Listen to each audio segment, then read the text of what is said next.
भगवान बुद्ध की कहानियां हमें जीवन में मार्गदर्शन कराती है। यह कहानी हम सब के जीवन से जुड़ी हुई है।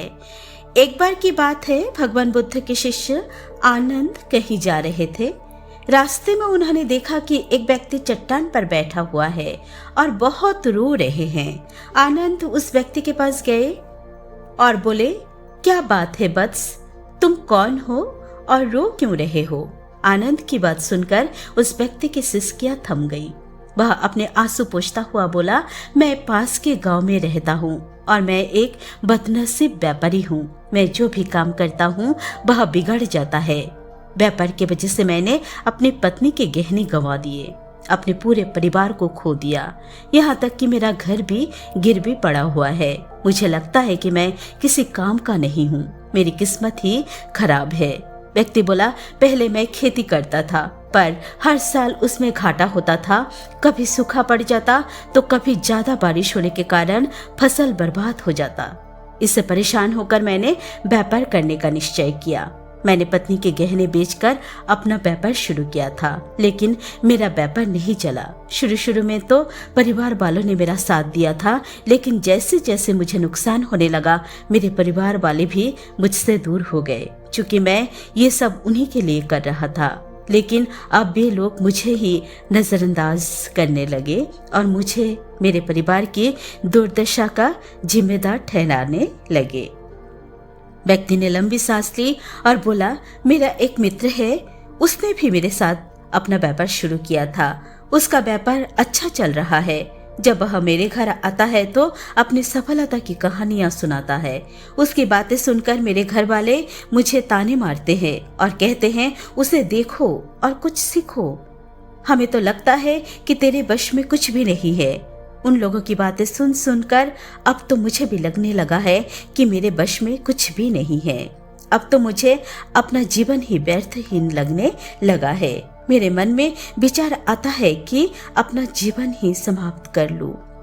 आनंद बोले, ओह, तो ये बात है। वैसे क्या तुम इसके अलावा और भी कुछ करना चाहते हो?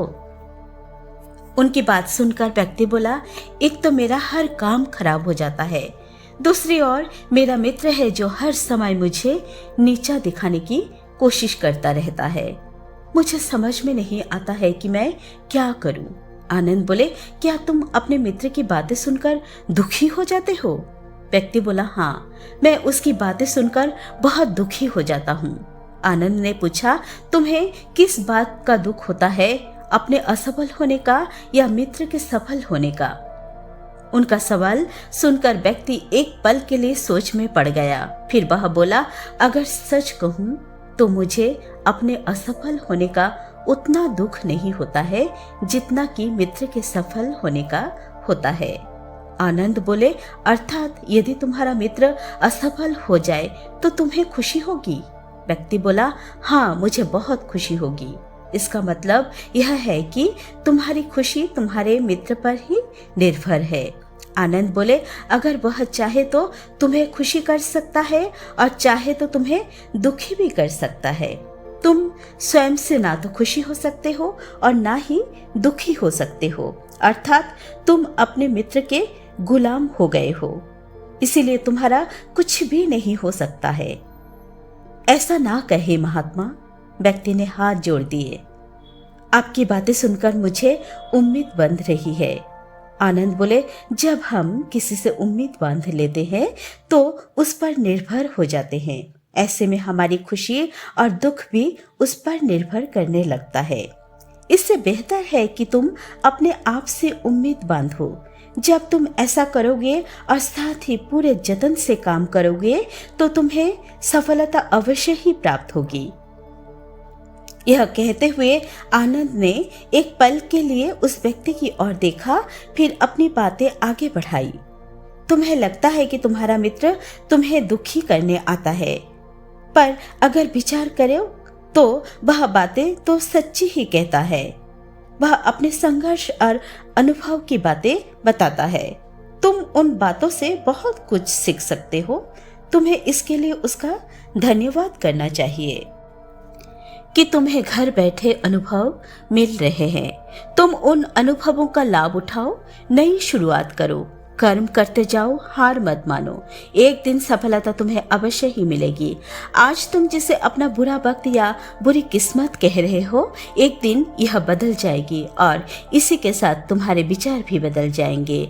और देखना, जब तुम्हारा अच्छा वक्त शुरू होगा तब तुम्हारा मित्र भी तुम्हें अपनी असफलताओं की कहानियां सुनाएगा, ताकि तुम उसकी बातें सुनकर भ्रमित हो जाओ, तुम्हारा आत्मविश्वास हिल जाए और तुम गलत निर्णय लो।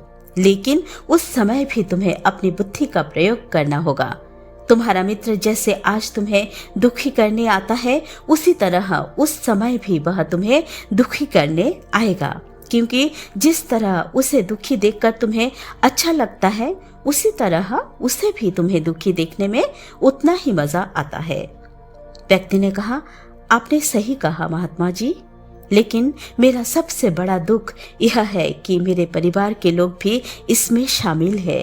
वास्तव में मैं तो अपने परिवार के लिए अच्छा करना चाहता था, लेकिन वे लोग भी मेरी बात नहीं समझते हैं। वे भी मुझे गलत कहते हैं और अब तो मेरे साथ भी नहीं है। आनंद बोले, मैं सब समझ गया, तुम सांत्वना चाहते हो। वास्तव में इस दुनिया में सभी लोग सांत्वना चाहते हैं। हम चाहते हैं कि हम जब भी कुछ करें तो लोग हमारी प्रशंसा करें, लेकिन आमतौर से ऐसा होता नहीं है, इसीलिए हम दुखी हो जाते हैं। हमें लगता है कि हमारे मित्र, परिवार वाले सब मतलबी है, लेकिन तुम अगर किसी को अपना परिवार मानते हो और उसके लिए कुछ करना चाहते हो, तो तुम्हें ऐसा क्यों लगता है कि तुम दूसरों के लिए कुछ कर रहे हो? वास्तव में तुम अपनी खुशी के लिए कर रहे हो। इसीलिए परिवार के लिए कुछ करना वास्तव में अपने लिए ही करना होता है। लेकिन अगर ऐसा करते समय तुम्हें लगता है कि तुम दूसरों के लिए कर रहे हो, तो तुम दुखी रहोगे।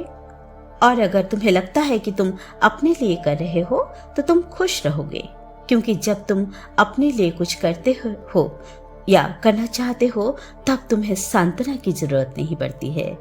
आनंद की बात सुनकर उस व्यक्ति के चेहरे के भाव बदल गए। वह बोला, आप सही कह रहे हैं, मैं समझ गया हूँ। अब तक मेरी किस्मत खराब इसलिए थी क्योंकि वह दूसरों के हाथ में थी। अब मैं अपनी किस्मत को अपने हाथ में रखूंगा। मैं फिर से प्रयत्न करूंगा, पूरे मन से काम करूंगा और जब तक सफलता नहीं मिल जाती, चैन से नहीं बैठूंगा। उस व्यक्ति की बात सुनकर आनंद मुस्कुराए और उसे एक छोटी सी डिबिया देते हुए बोले, इस डिबिया को अपने पास हमेशा रखना। इसमें एक ऐसा राज है जो तुम्हें बड़े से बड़े दुख से भी बाहर निकाल लेगा। लेकिन इसे तभी खोलना जब तुम्हारे जीवन में कोई रास्ता ना सुझाई दे और तुम्हें लगे कि सब व्यर्थहीन है। यह दुनिया व्यर्थ है और यहाँ रहना भी व्यर्थ है। व्यक्ति ने आनंद को धन्यवाद दिया और डिबिया को लेकर चला गया। उसने नए उत्साह के साथ फिर से अपना व्यापार आरंभ किया। उसका व्यापार चल निकला। अपनी मेहनत और लगन के बल पर वह एक बड़ा व्यापारी बन गया। परिवार वाले भी उसके साथ आ गए और उसका जीवन हंसी खुशी बीतने लगा। अब वह भूतकाल का रोना छोड़कर भविष्य की भी चिंता नहीं करता था और जो कुछ भी वह करता था वह अपने लिए करता था, अपनों के लिए करता था। इसलिए वह प्रसन्न था। उसके जीवन में अब कोई दुख नहीं था। लेकिन वक्त हमेशा एक जैसा नहीं रहता है, वह बदलता रहता है और उसके जीवन में भी बदलाव आया। एक दिन उसके राज्य पर पड़ोसी राजा ने आक्रमण कर दिया और उस राजा ने इस राज्य पर कब्जा कर लिया। उसके सैनिकों ने चारों ओर से लूटपाट मचा दी। उन लोगों ने व्यापारी का सारा धन लूट लिया। उसके घर में आग लगा दी। जान बचाने के लिए उसे अपने परिवार के साथ वहां से भागना पड़ा। व्यक्ति अपने परिवार के साथ कई दिनों तक इधर उधर भटकता रहा। वह दाने दाने को मोहताज हो गया। उसका बच्चा बीमार हो गया। इलाज के अभाव में वह तड़पने लगा। यह देखकर उसका हृदय चित्कार कर उठा। वह कैसे अपने बच्चे का इलाज कराए? उसके पास तो खाने के लिए भी पैसे नहीं थे। उसे एक बार फिर निराश निराशा ने घेर लिया। उसे लगने लगा कि उसका जीवन व्यर्थ है, सारी दुनिया व्यर्थ है। लेकिन तभी उसके दिमाग में आनंद की दी हुई डिबिया याद आ गई। उसने उत्सुकता के साथ उसे खोला। डिबिया के भीतर एक पर्ची रखी हुई थी। पर्ची पर कुछ लिखा हुआ था। उसे पढ़कर उसकी आंखों के आगे छाया निराशा का अंधेरा छंट गया और वह मुस्कुरा पड़ा। पर्ची पर लिखा हुआ था, यह समय भी बीत जाएगा। उसने डिबिया को अपनी मुट्ठी में दबा लिया और एक नई शुरुआत के लिए उठ खड़ा हुआ। दोस्तों, अगर आप भी ऐसी परिस्थिति से गुजर रहे हैं तो निराश ना हो, अपने अतीत पर शोक ना करें, अपने वर्तमान को जिए और उसे बेहतर बनाने के लिए सच्चे मन से प्रयत्न करें। यकीन माने, जल्द ही आपकी किस्मत भी बदलने वाली है।